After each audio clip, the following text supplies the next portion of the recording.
Right now, though, we're going to focus on a teacher shortage in schools in England, in particular, struggling to recruit new teachers in certain subjects. And this comes from a report by the National Foundation for Educational Research. It says the situation has reached a critical state with a danger of substantial risk to the quality of education. So there are shortages in 10 of the 17 subject areas, including maths, physics, computing and languages. Earlier, our education editor, Branwen Jeffries, talked us through it. The schools are getting quite inventive about borrowing teachers from other subjects, often who've got a science background, who've done a science degree. But there's also a surplus of people who want to become PE teachers. So some schools are training up PE teachers, or even advertising. In one case, they told us for PE plus maths teacher as a way of getting people in who are good teachers and then skilling them up in maths. Right. It's always a big ask to get people to come into teaching. It's highly vocational. You have to turn up every day. The hours and the workload have become a real issue. And this report says teachers are working longer hours because they're dealing with issues around pupil behaviour and mental health coming out of the pandemic. So they're logging more hours of work than they were last year. Right, so loads of you texting us about this today, your experience teaching. This from a very tired teacher in Bedford.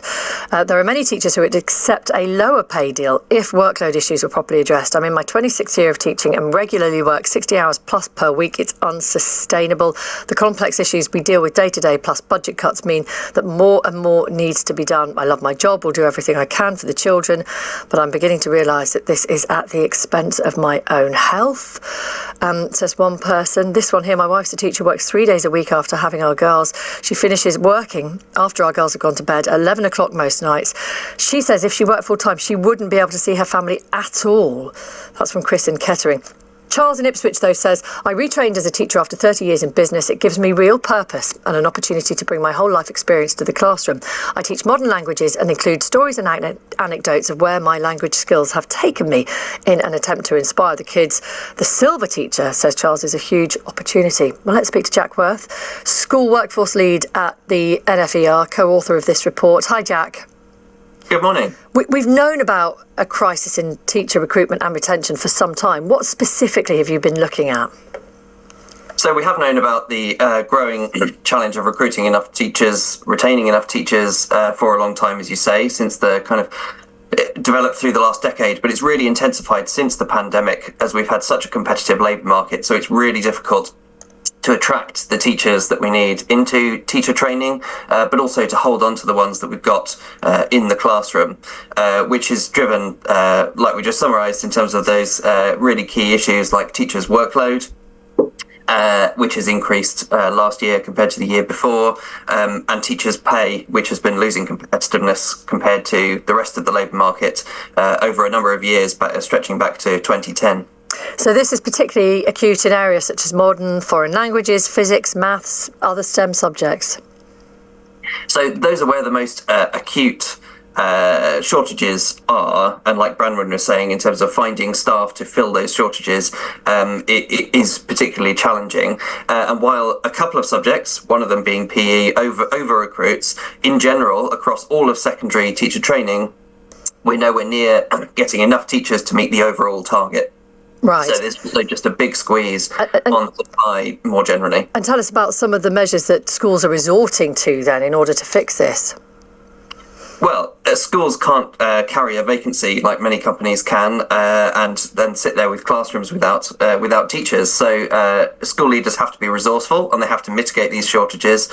But often that means drawing on staff who might not be as comfortable teaching that subject, so non-specialists, or drawing on expensive supply teachers, which is particularly difficult when school budgets are under such pressure at the same time.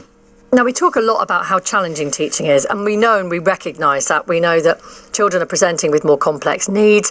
We know there's a whole layer of additional work associated with social media, not just amongst school children, but parents as well. So there are layers of additional work that's involved in teaching these days. We often hear teachers complaining that they have to step in and be social workers as much as they are teachers. We don't often talk about the joy of teaching or the benefits of joining the profession. So if you're coming out of university, for example, it's a pretty decent starting salary at £30,000. It's a staff job.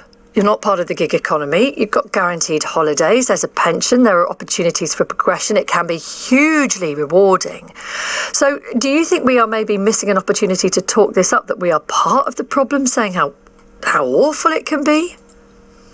Absolutely. So teaching is an absolutely wonderful profession. So I'm a school governor and I get to talk to teachers, and the work they do is fantastically important. It has an impact on children and their future prospects.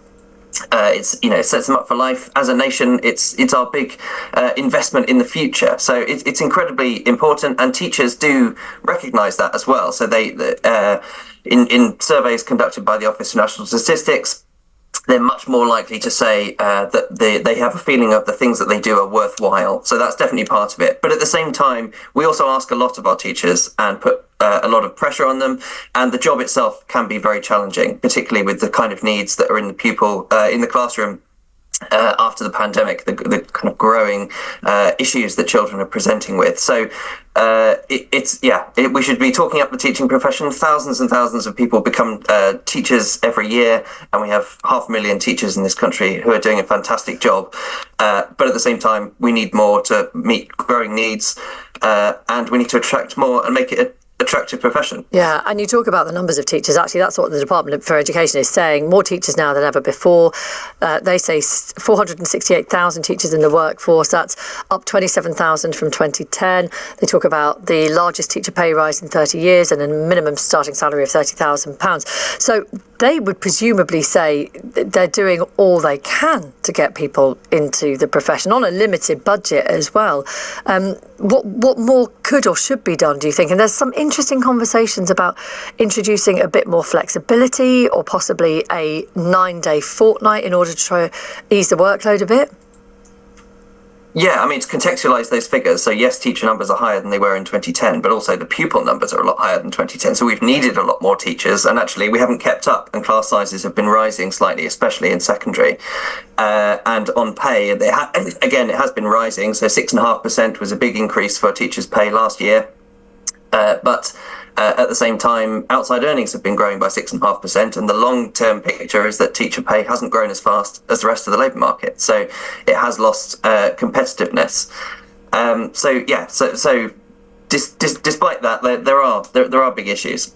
Yeah. All right. Thank you very much. We're going to be talking to maths teacher and host of Maths Appeal podcast, Bobby Seagull, at 8. We want to know how this is impacting you, whether you're a teacher, maybe as a parent, how it's affecting your kids. 85058, or the WhatsApp is 08085 909 693 if you want to send a voice note. That was Jack Worth, by the way.